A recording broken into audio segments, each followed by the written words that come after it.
Radio News Hour. I'm Joe Jaquint, CEO of the Patriot Trading Group. 20-some-odd years now we've been doing it right here, the physical delivery of wealth insurance, gold and silver. Everybody needs to have it. I know I keep saying it, but trust me, you're going to need it. Let's just hope we don't have to use it. That's the problem that always worries me is, what if it isn't an orchestrated event that's nice and nice? You think about the last 10, 15 years and how we've added on $15 trillion to the national debt, not to mention, $4 trillion onto the Federal Reserve, not to mention, I don't even know how to quantify the tens of trillions that we've underfunded in liabilities. Because you think about it, we underfunded so we could spend it now.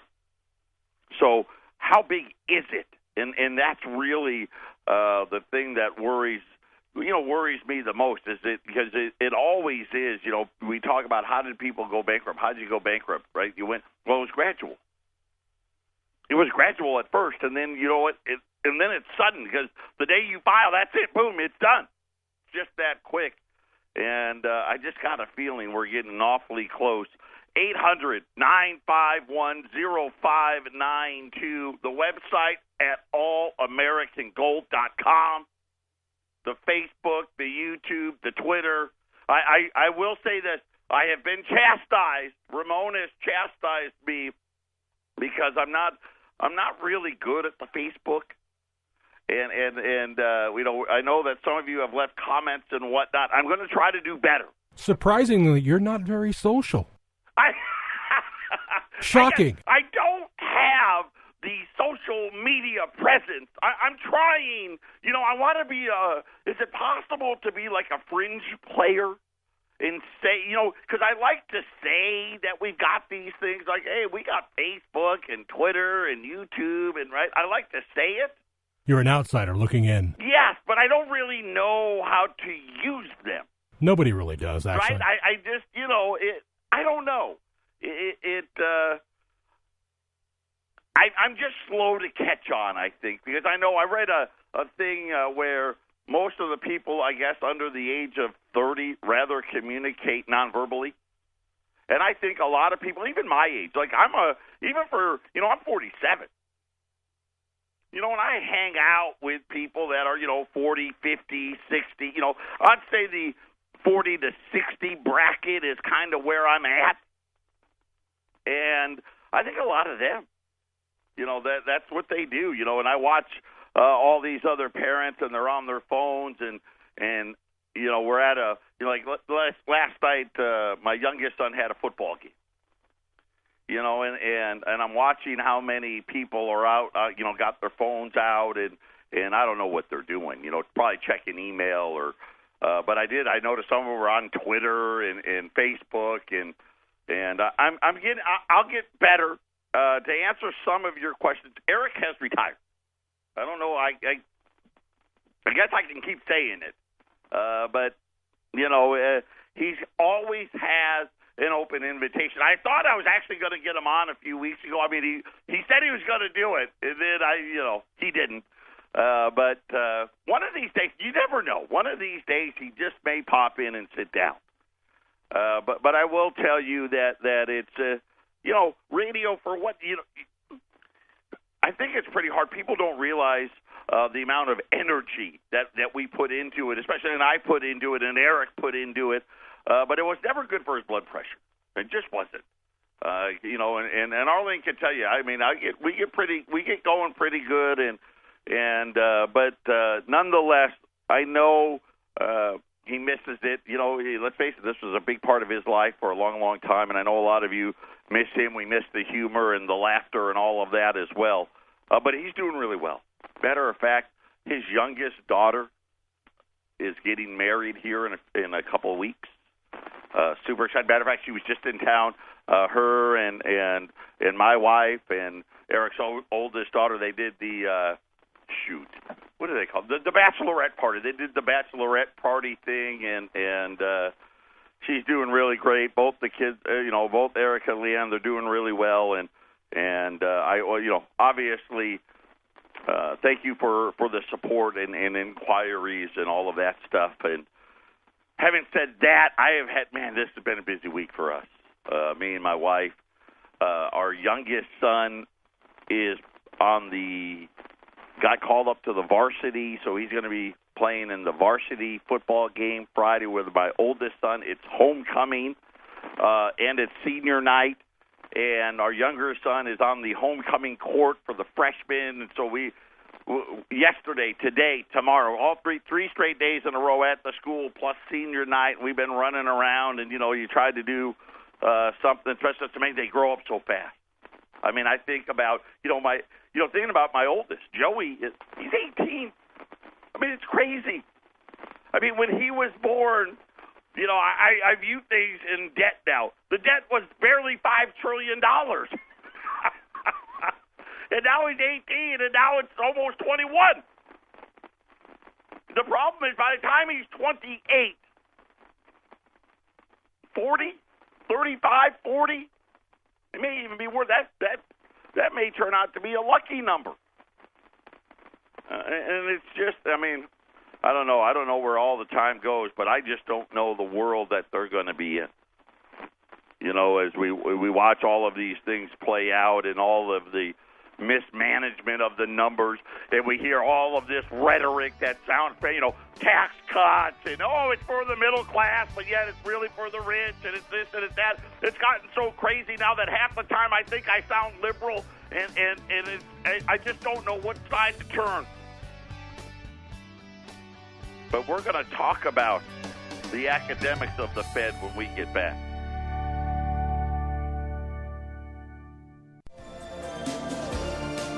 Happy Thursday. Just a quick reminder, we got a big shipping day today, and I may even fall into tomorrow as well, where we all caught up here.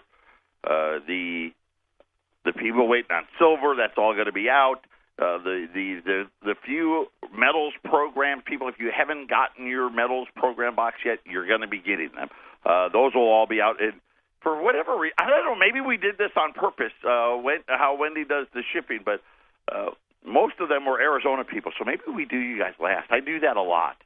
Like all the pickup people, I usually get all the people that we got to mail out first, and then we call the pickup people after that. So anyway, all of that's going to be done. We got a guy that was waiting on some tents. Those are going out. We got the 10 tents, the $10 lib and the 10 dimes, all that stuff, all of it heading out here today and tomorrow. And I will tell you right now, this is this is the last day. U.S. $20 Liberties at $1,280, which is now like $7 below the spot price of silver. That is, and I looked everywhere, including the online guys. That is the cheapest price in the country. Could not find anywhere that was offering them for less. Here's the deal, though. We got about 20-ish, and then that's it. That's all we have. And you're looking at, you're talking about $50 a coin savings. Take advantage of U.S. $20 Liberties, 800-951-0592. Gold's up today. Because I think everyone, listen, I tell you, they do these made-for-TV stuff, and they try to act like it's important. Janet Yellen and Donald Trump are meeting today. Listen, the new Fed chief, it's a two-person race. It's either going to be her or Jerome Powell, and they're really kind of one and the same. I don't think it really matters. The tax cut, right, we heard from Treasury Secretary Mnuchin yesterday, and I gave him an attaboy. I mean, he just told the truth, which it's just better if you do that. Listen, if you want the stock market to stay high, let's give corporations more money. I mean, that's what he said, and that's what it is, whether you like it or not. And you think about all of the things that they try to tell us about how this will create jobs and all of these things. I'll just use, like, IBM. That's a great example.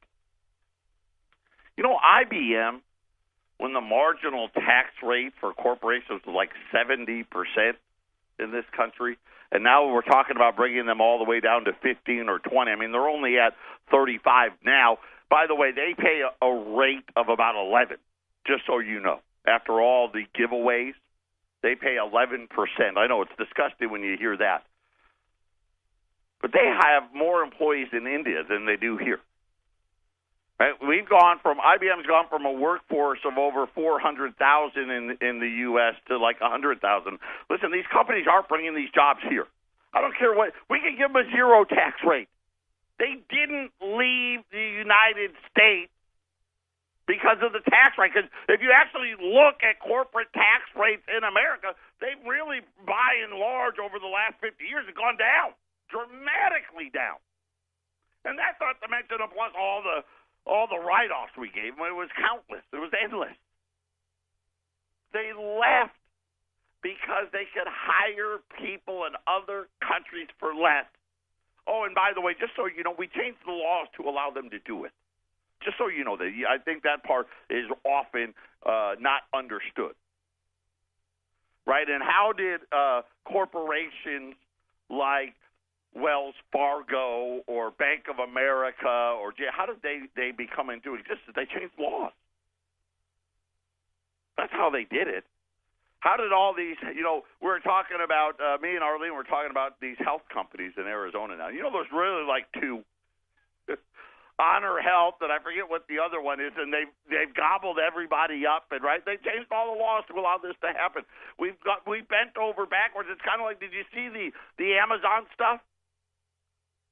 All of these cities, we want the second Amazon headquarters, and they're giving away, $5, $6, $7, $8 billion in tax breaks and all this. I mean, it's incredible. But finally, hey, truth will set you free, right? I say that all the time to my kids, right? The truth will set you free. And we got a little truth yesterday. Not the whole truth and nothing but the truth, but a little bit. And you know what? And he also went on to say, "Hey, listen, we it's still middle class, but yeah, the rich guys are getting their break."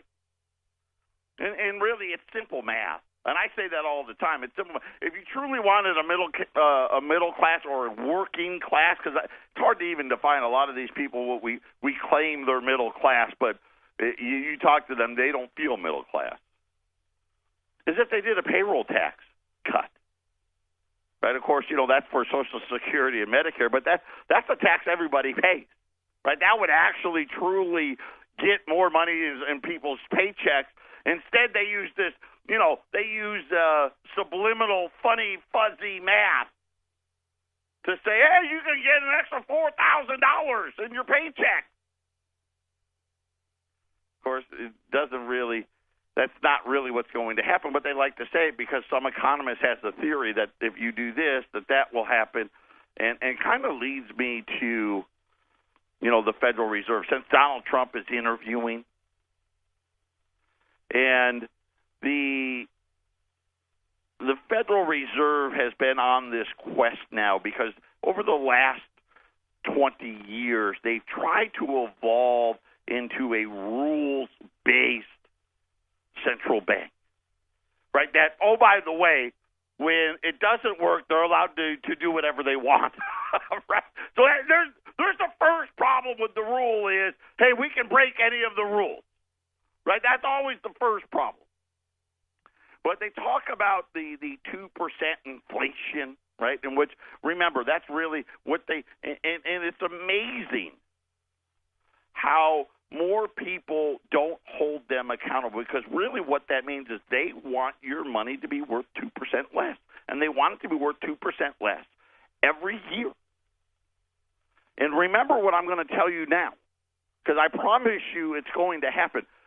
2% is the starting number. Matter of fact, who was it? Oh, I think it was Evans. I believe it was Evans, who's Fed governor in Chicago, said, hey, you know what? We could go to 2.5. So it's already started. That number, that 2% number, that's not in stone number. They've written that number in pencil. Right? That's the lowest they want it to be. So think about this. If the Federal Reserve gets their way, every 10 years, your pay needs to go up by 20%. And if it doesn't go up by 20%, you get poorer. Period. The institutional anxiety over the chronic inflation undershoot is evident in daily news story, right? They keep saying it, right? But again, remember, this is the way they count inflation, by the way. Fed speeches and increased focus on internal discussions, right? And we've been saying a couple of the Fed governors are starting to turn, right? Hey, maybe this economic theory of ours doesn't really work. One doesn't have to read between the lines to appreciate the degree to which policymakers fear the onset of the next recession without adequate room to lower rates, right? And this is what they're trying to get to. We talked about this yesterday. They're like, man, we want to get these rate hikes in now because they already know, listen, trust me, they already know 2020. They know it.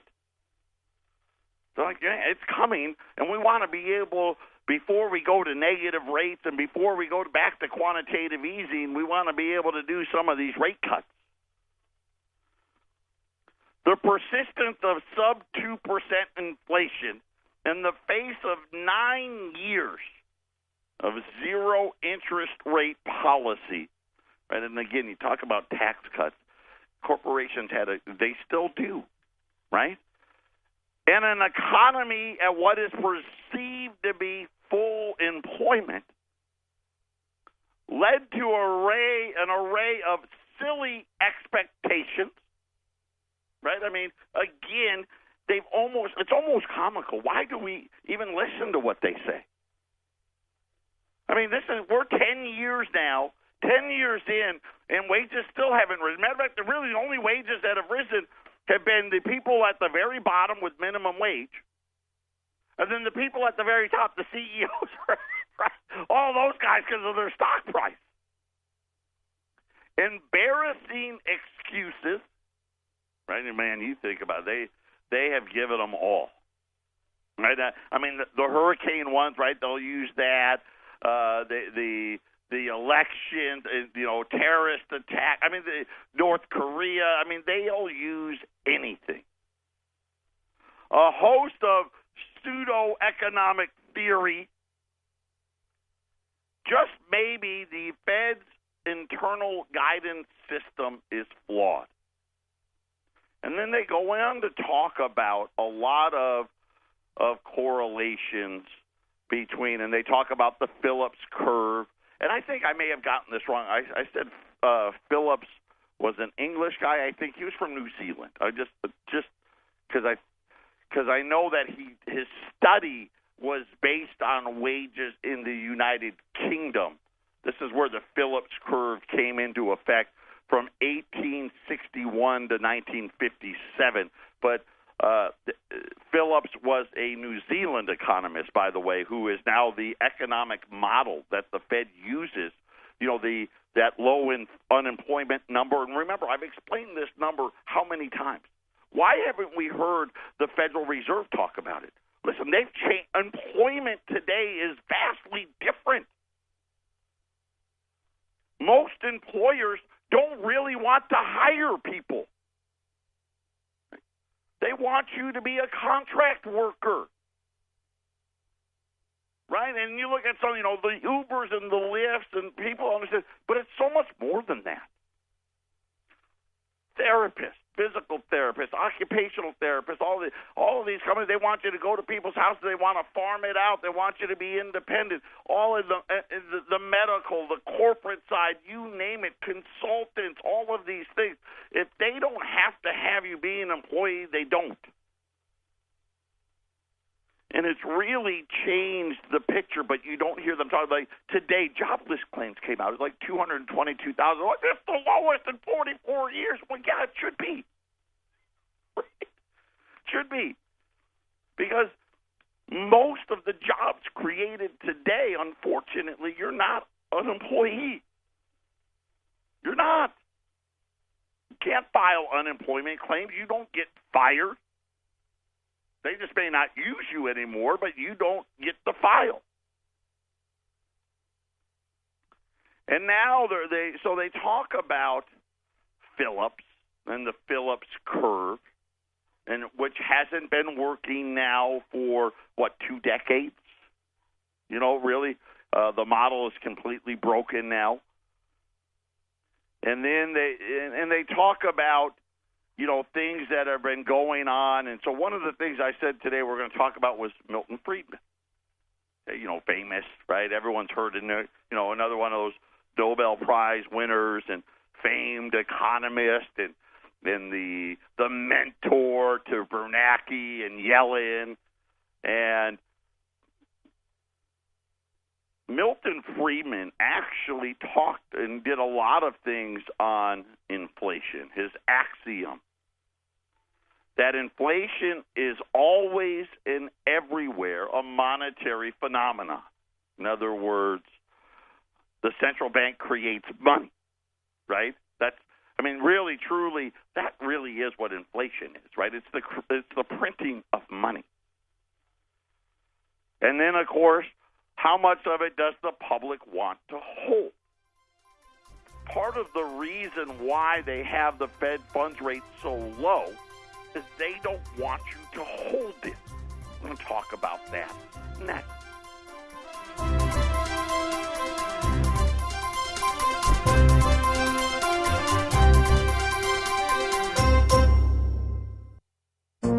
This is the Phyllis Schlafly Report, a daily commentary continuing the conservative pro-family legacy of Phyllis Schlafly.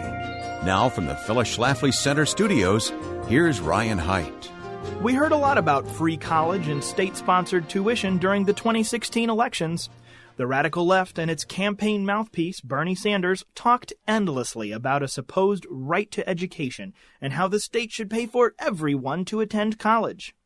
If you thought the idea sounded ridiculous last year, one state in the union is showing us all now just how unworkable this socialist idea really is. Louisiana is currently reevaluating a program that gives free college tuition to state residents, a cost that is quickly approaching $300 million a year. The Taylor Opportunity Program for Students, or TOPS, was created in 1989 and originally covered around 23,000 students. Over the years, however, TOPS has more than doubled to cover nearly 51,000. State lawmakers have created a 10-member legislative study group to reevaluate this program and find solutions to either financing or eliminating this expensive government handout. TOPS currently accounts for nearly 3% of the state's general fund and is 10 times more costly than at its inception. Another story about state-sponsored tuition comes, as no surprise, from California. Democrat state legislators have proposed a bill to make public colleges and universities completely tuition-free. Assembly Bill 1356, sponsored by Democrat Assemblywoman Susan Talamantes Eggman, would impose a 1% tax on incomes over $1 million in order to close the unfunded gap between existing aid programs and the cost of tuition and fees. Eggman's office claims that the state needs nearly $2 billion to cover the cost of tuition for all state residents. Ariana Rollins, the president of College Republicans at the University of California, Irvine, said that should this bill become law, it would have a tremendously negative effect on many California residents.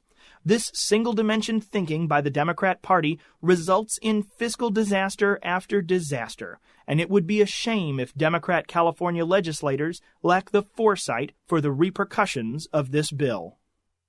This has been the Phyllis Schlafly Report from Phyllis Schlafly Eagles. Do you have a college-bound son or daughter? Do you care about the next generation? At phyllisschlafly.com, we expose the liberal agenda and anti-Christian mindset found on most college campuses and help equip conservative students to stand up for their beliefs. Visit us at phyllisschlafly.com and join us again next time for the Phyllis Schlafly Report.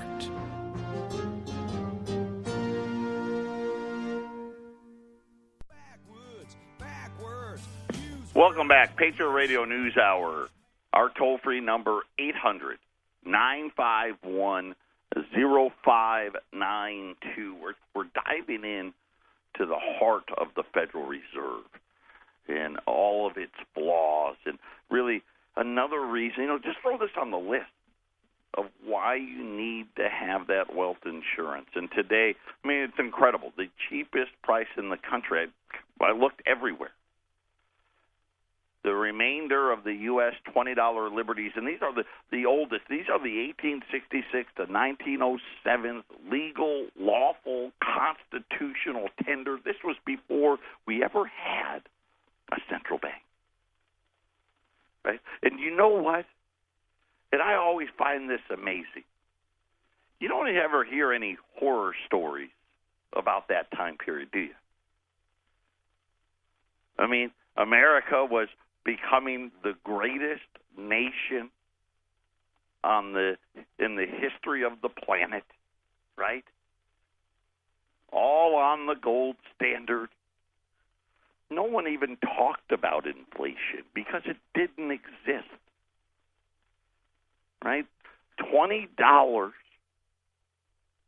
bought the same in 1886 as it did in 1876, as it did in 1866, as it did in 1896, as it did in 1906. The Federal Reserve didn't come into existence until 1913. And really, remember, they've tried this central bank a few other times. Right? And they all went kaput within 20 years. And this one did too, because think about it. 1913, by 1933, what did they do? They shut the banks and took the gold.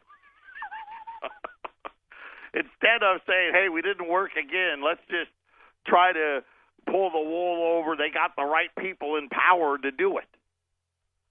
And then they got all of these great academics that come up with all of these crazy theories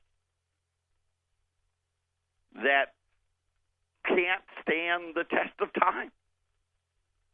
We're talking about Milton Friedman talking about what inflation is. Right? And, of course, inflation really, it's not what they say it is today. Inflation is the printing of money out of nothing. Right? Because, let's face it, they just make it up. When there was gold as the standard, someone had to, a miner had to go to work. Right? Someone had to put the hard hat on, put the boots on, and go to work. So how the theory goes is when the central bank wants to juice the economy, okay? And it's funny because the first mandate they had was a stable dollar, right? And that was actually make-believe. They don't care about the state. They wanted to stably they wanted to decline in a stable manner, right? Which means it's not stable at all, right? Which obviously that $20 gold piece that I'm selling for $1,280, the cheapest price in the country. How did it go from $20 to $1,280? And the answer is the Federal Reserve wants it to be that way. But they want just gradual. Remember what I said about going bankrupt. It's always gradual, and then it's suddenly, right? And we know fiat money, we're at the end here. And really for the United States, I guess, did they build a better mousetrap? Maybe, right? The U.S. dollar is going to make it, 100 years or so. And really, I don't even know if I give it that much credit. We took the gold away from the citizenry in 1933. The central bank was created in 1913, took the gold away in 1933, closed the gold window in 1971, and really since then, if you use 1971 as the real official starting point of the Federal Reserve note in fiat money, we really haven't made it that far, and it's already getting ready to come to an end. Because, what's coming here, it's so unpayable. We really, it's hard to put it into perspective. But here's how they think and how they thought anyway, which was when we need to help the economy, they want to create what we refer to now as inflation. Right? They make money cheap. They cheapen it. Right? When you lower the federal funds rate, what you're trying to say is we're trying to lessen the value of your money. Right? So already by default, they don't want a stable dollar. That's not what they want. They want to pretend and make up economic theory to make you feel better about it. And that's supposed to drive demand. Right? So they want people to spend. They want, they want business to do. Now, of course, what business used to do was they would take out a loan and build something. Now they take out a loan and buy back their they go into debt to buy back some of their debt, right? I mean, it's one of those, it's a debt shuffle game. But it doesn't really produce anything. I mean, I guess the people that originate it and do the paperwork and sell the bonds, they all get some work out of it. But the end result isn't any real economic growth outside of that short term, right? Outside of the people that generated some paperwork. Once the paperwork's done and over and they bought back the stock, there's no strong underlying fundamental growth from what they did. See, before, though, they used to what? They used to build a factory. They used to employ more people. Maybe they paid people more, right? Then they're trying to say that that's going to happen now with this tax cut. No, it's not. That ship sailed. This global economy. They're going to go where the labor's the cheapest, period. The increase in the demands for goods and services eventually is supposed to, and this is how economic theory works, is supposed to exceed the economy's ability to provide them, right? It's supposed to create this great demand that will put a strain on supply, right? So at least here's some economics 101. It's supposed to affect the supply-demand curve and force prices higher, right? Because they've created this sense of demand that is outlasting the supply to drive prices up. I'll use housing as the example. Less and less Americans own a home today than they did 20 years ago. 10 years ago. Yet prices, they're at all-time highs. They've created this demand. Well, the demand didn't come from individual families, right? What did the demand came? The demand came from Wall Street, who now owns homes by the hundreds of thousands, creating this artificial price that most of us no longer can afford to pay. Patriot Radio News Hour. We're going to finish with Friedman when we get back.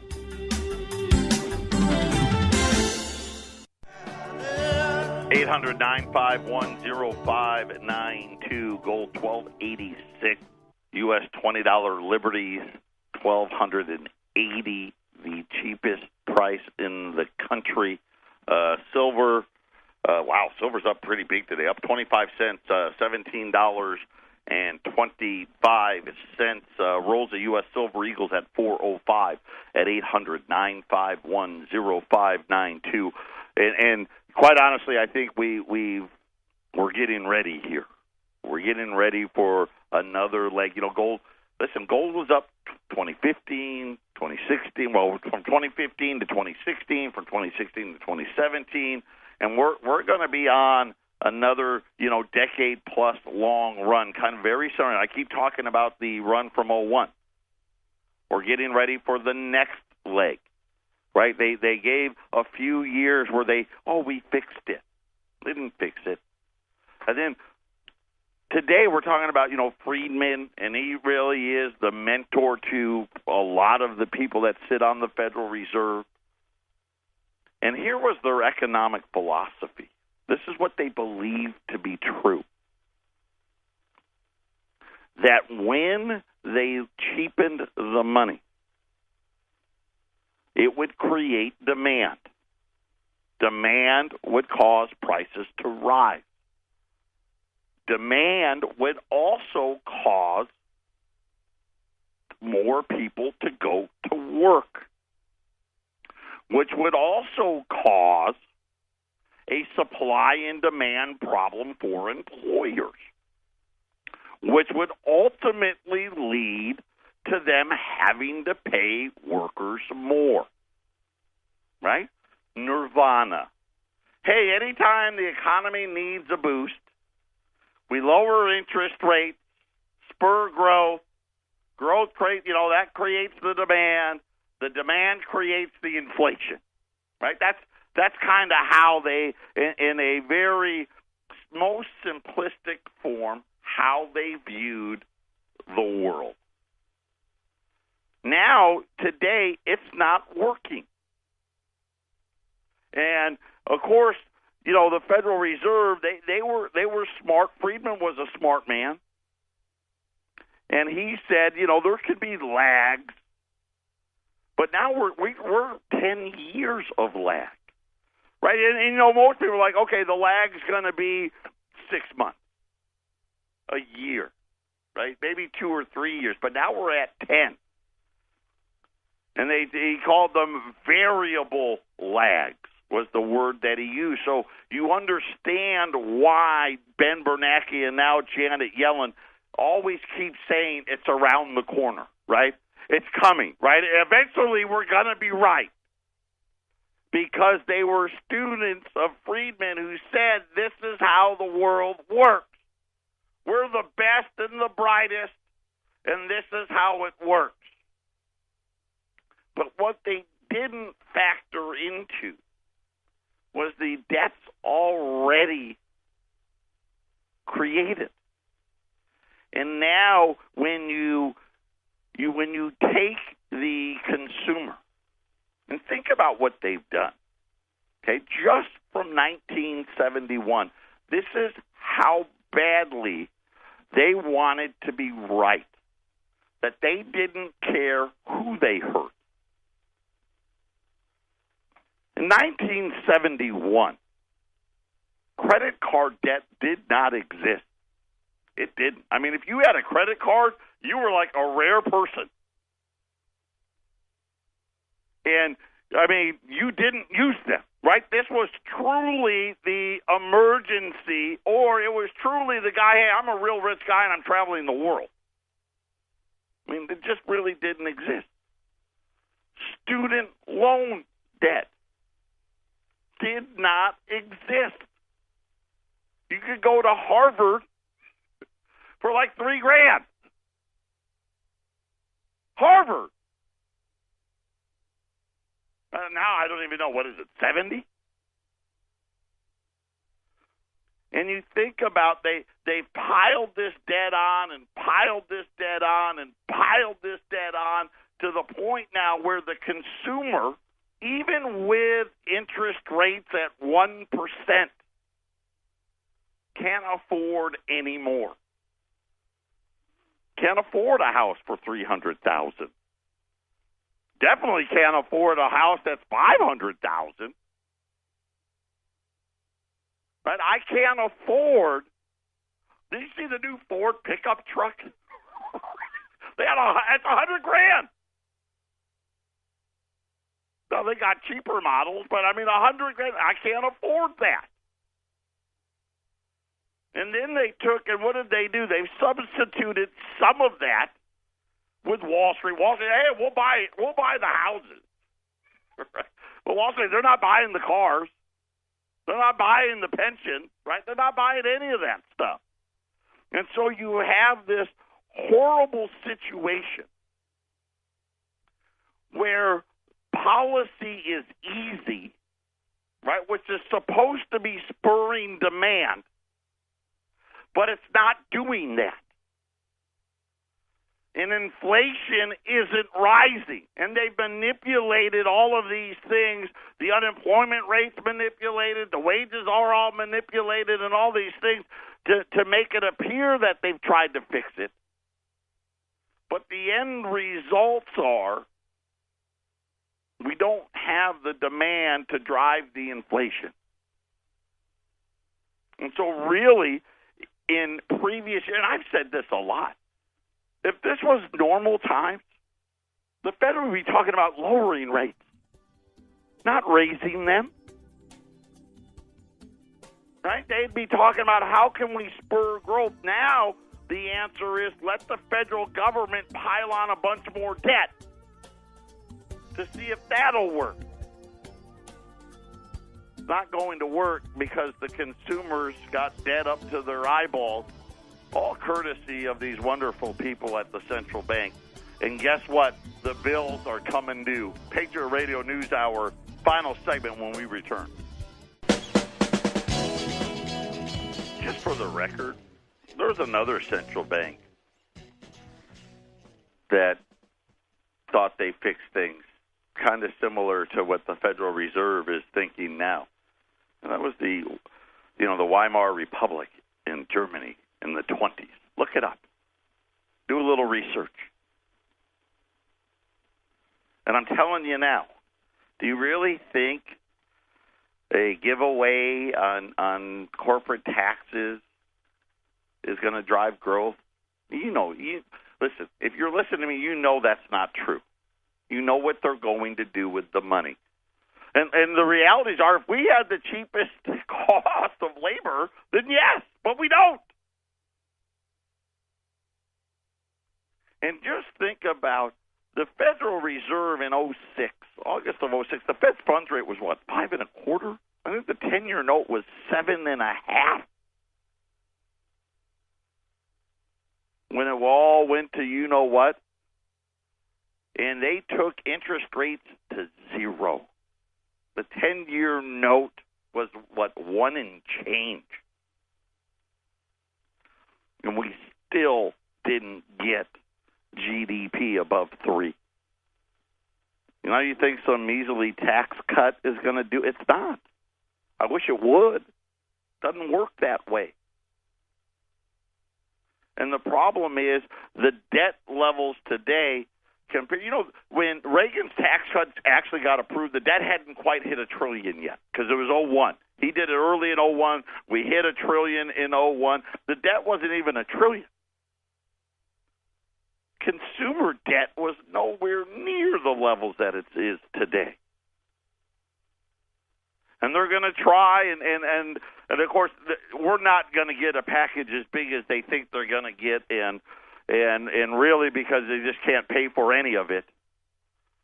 But we're right here. We're right in this process now where the Federal Reserve, right? This is what they've built their whole economic models on, all of it.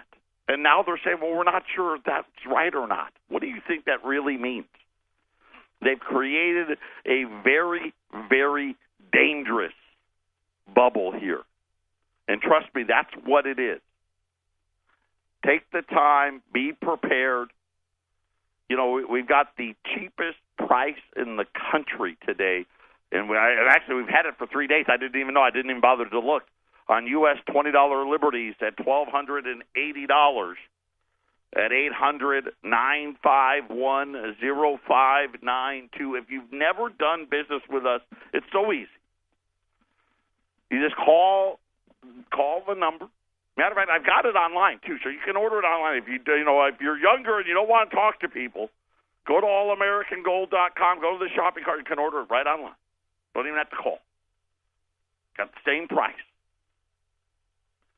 You just call us up and you just say to Arlene, I'd like the special. Arlene's going to say, how many would you like?